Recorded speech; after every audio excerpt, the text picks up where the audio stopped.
Hello friends, एक बार फिर से आप लोगों को स्वागत है यूट्यूब चैनल मनोज क्लासेज में।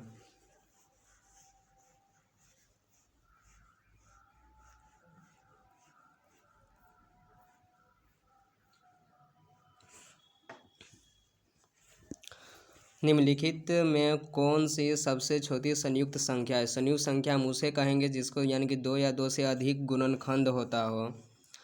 ऑप्शन यानी कि ए में वन का हम यानी कि एलसीएम लेंगे तो वन यानी कि वन कॉमा वन हो जाएगा, यानी कि टू का यानी कि टू का वन कॉमा टू हो जाएगा। थ्री का भी यानी कि वन कॉमा थ्री हो जाएगा। फोर का टू से लगाएंगे तो यहाँ पर टू हो जाएगा, फिर यहाँ पर टू से लगाएंगे तो यहाँ पर वन हो जाएगा, यानी कि दो या दो से अधिक गुणनखंड सिर्फ यानी कि फोर का है। पाई एक अपरिमेय संख्या होता है। पाई एक अपरिमेय संख्या होता है, इसका वैल्यू यानी कि 22/7 एक परिमेय संख्या होता है।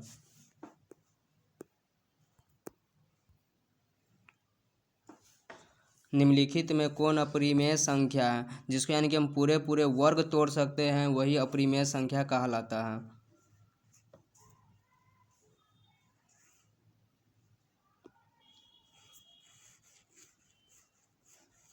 दो संख्या के लसाअ तथा मसाअ बराबर है तो संख्या भी बराबरे होगा।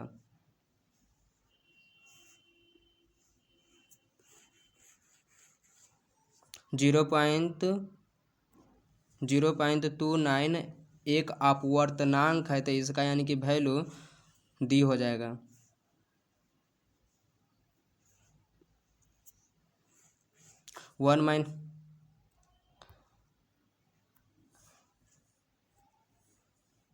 One minus sine square 7 degree का वैल्यू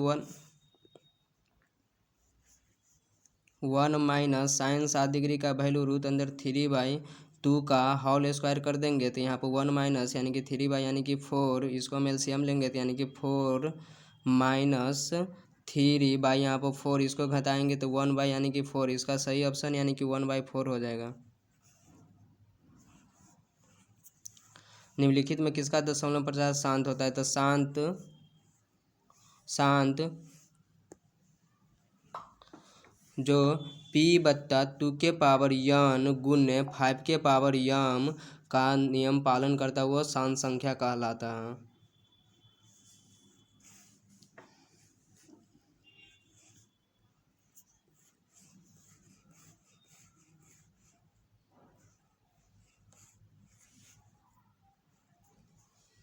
नौ नंबर में 400 का अभाज्य गुणनखंड में 5 का घातांक कितना होगा? तो 400 का यानी कि इससे हम सबसे पहले इसको एलसीएम ले लेंगे तो 2 से तोड़ेंगे तो यहाँ पर 200, फिर 2 से लगाएंगे तो यहाँ पे यानी कि 100, फिर यानी कि 2 से लगाएंगे इस प्रकार, यानी यहाँ 5 हो जाएगा, फिर हम यानी कि 2 से लगाएंगे तो 25 हो जाएगा, 25 के फिर हम 5 से लगाएंगे तो 5, यानी कि 5 को हमको यानी कि घातांक पूछ रहा है तो यानी कि 5 के पावर यानी कि 2, इसका सही ऑप्शन यानी कि ये हो जाएगा।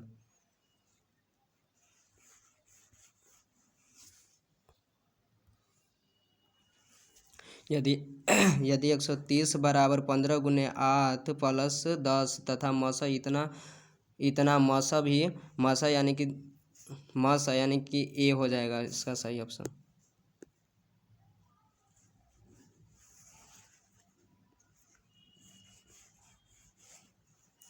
रूट अंदर 125 का परिमेयकरण गुणांक, तो इसको सबसे पहले हम एलसीएम ले लेंगे।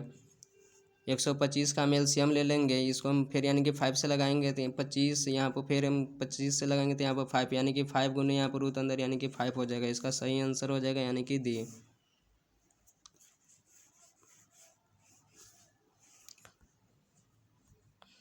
निम्नलिखित में कौन सा युग्म सअभाज्य होता है? सअभाज्य संख्या हम उसे कहते हैं जिसका यानी कि HCF 1 होता हो। तो यानी कि ऑप्शन नंबर 1 में यानी कि 9 को यानी कि 1 गुने 3 हम लिख सकते हैं। 16 को हम 1 गुने 4 लिख सकते हैं, यानी कि इसका सिर्फ HCF 1 होता हो, इसका सही ऑप्शन ए हो जाएगा। रैखिक बहुपद में शून्यकों की संख्या होता है। रैखिक बहुपदों में शून्यकों की संख्या 1 होता है। द्विघात बहुपद में शून्य की संख्या 2 होता है। त्रिघात बहुपद में 3 होता है। बहुपद x-1 का शून्यक है तो x-1 बराबर यानी कि 0 कर लेंगे, यानी कि x बराबर यानी कि 1 हो जाएगा।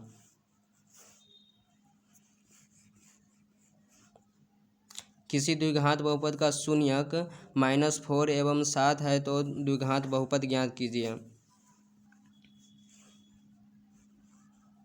x² minus alpha plus beta into x plus alpha beta, x² हो जाएगा यानी कि योग -4x प्लस 7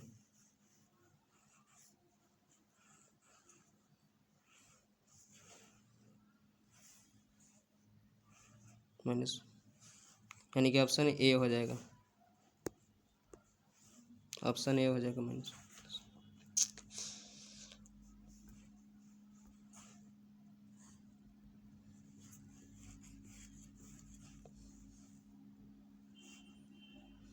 एक द्विघात बहुपद के शून्यकों का योग तथा गुणनफल क्रमशः 5 तथा 6 है तो द्विघात बहुपद ज्ञात कीजिए।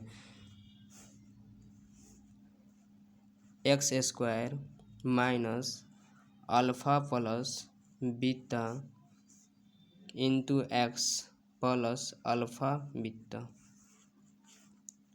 x² माइनस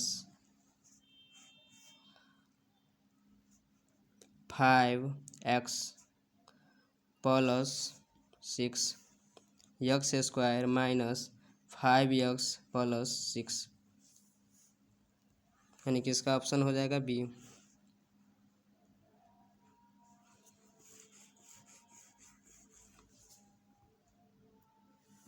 यदि बहुपद y² माइनस 6x प्लस 8 के शून्यक अल्फा तथा बीटा हो तो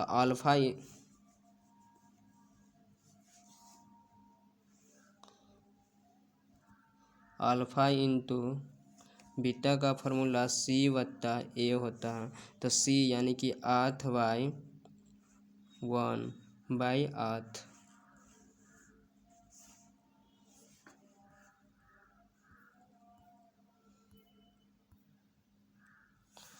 बहुपद px बराबर 3x² माइनस 7x प्लस 2 तो f-1 का मान क्या होगा, यानी कि f(x) बराबर -1 तो 3 -1 का होल स्क्वायर -7 गुने -1 प्लस 2 तो 3 माइनस प्लस 7 प्लस 2, 7 3 10 10 2 12, इसका यानी कि सही ऑप्शन यानी कि बी हो जाएगा +12।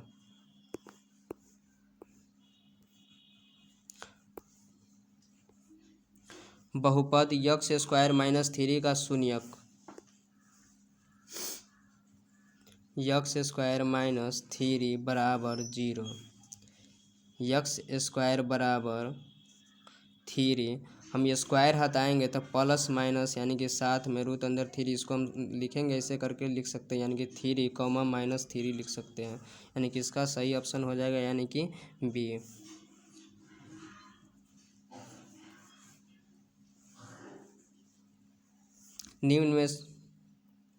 निम्न में से कौन 6x माइनस 2y बराबर 0 तथा 10x प्लस 2 बराबर 32 का हल हो सकता है, यानी कि इसको हम लिख सकते हैं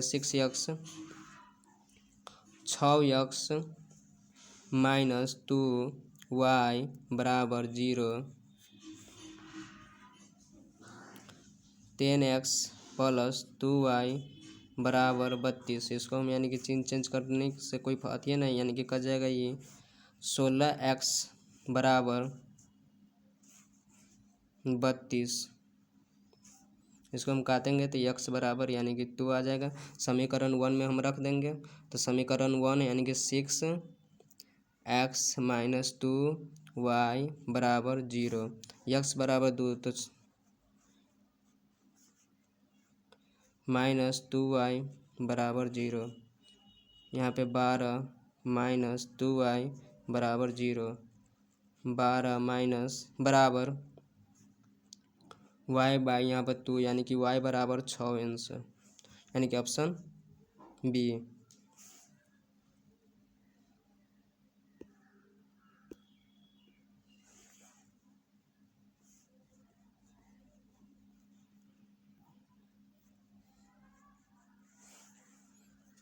यदि रेखा 4x प्लस पी वाई बराबर 6 तथा 12x प्लस 9y बराबर 15 तो समांतर है तो p का मान ज्ञात कीजिए।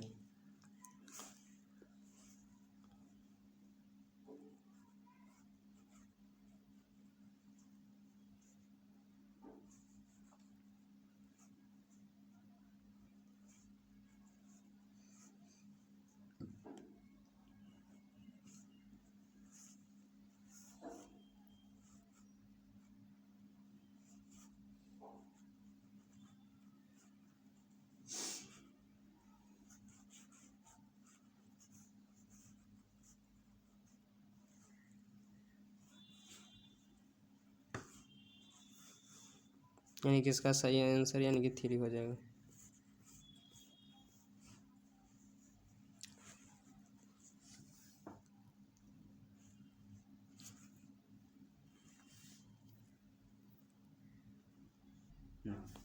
आज के लिए इतना ही पर समाप्त करते हैं, फिर कल देखेंगे।